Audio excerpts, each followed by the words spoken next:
Assalamualaikum warahmatullahi wabarakatuh. Hello everyone, my name is Aurora Pricilia Radianto Putri with 186 as my 3-digit last number of my student ID, and I'm here to review a paper that consists of the topic of risk assessment and risk management.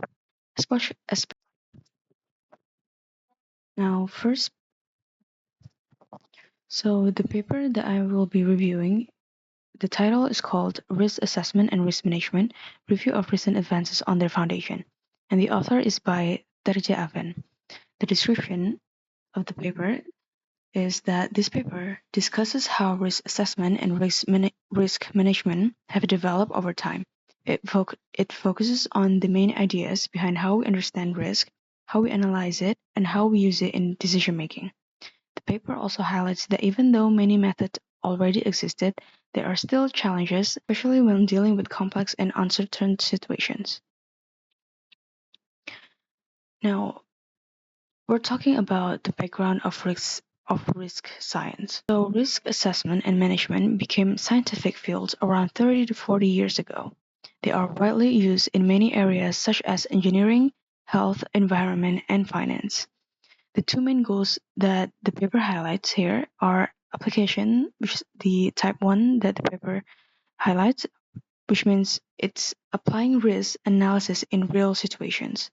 And the second goals are from the general research, which is called type 2 in the paper, and it is a developing theories, definitions, and frameworks that apply to all types of risk. Science, knowledge, and decision making. Now, risk assessment is used to support decision making by providing information about possible events, their consequences, and the associated uncertainty.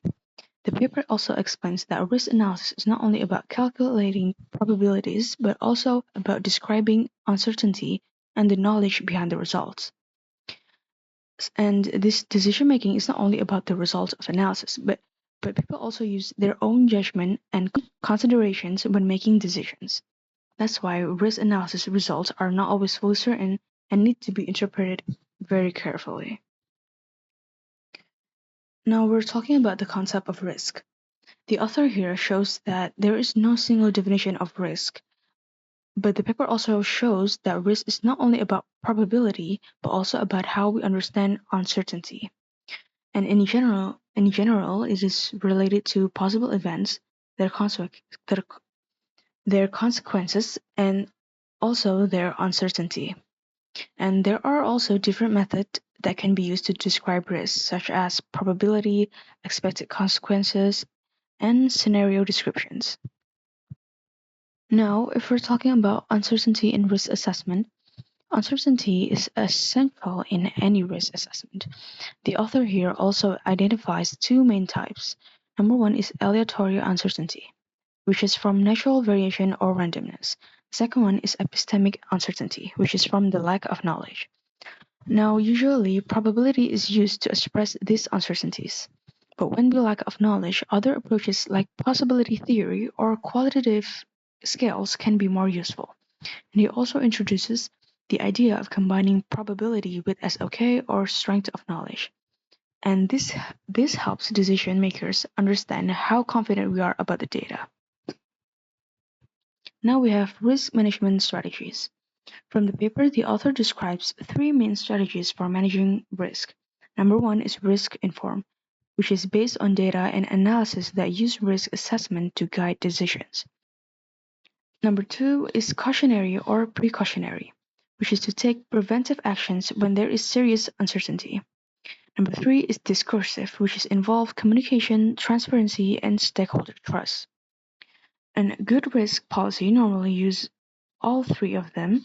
For example, engineering projects uses data and other information to analyze risks.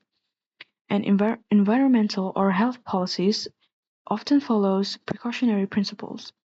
And the last one, usually public decisions require discursive approaches to build trust. Now, if we're talking about robustness and resilience from the paper, traditional risk analysis often focuses only on predicting failures, but now in modern risk management, it also focuses on robustness and resilience. Robustness means system can still work well under uncertain or changing conditions. For example, designing a supply chain that still works if one supplier fails. And resilient means the ability to recover and adapt after a critical problems. And in here, resilience thinking focuses on adaptation, learning, and improvement. For example, an organization that learns from accidents and can adapt to other new problems. Now, uh, now, now dealing with deep uncertainty and black swans from the papers. Here, there are some situations that has deep uncertainty when we cannot even estimate probabilities like climate change or other new technologies that will evolve in the future. And in these cases, the author suggested that using adaptive and robust decision or learn and adjust over time helps. Also, accepting that we cannot predict everything and be prepared for black swan events.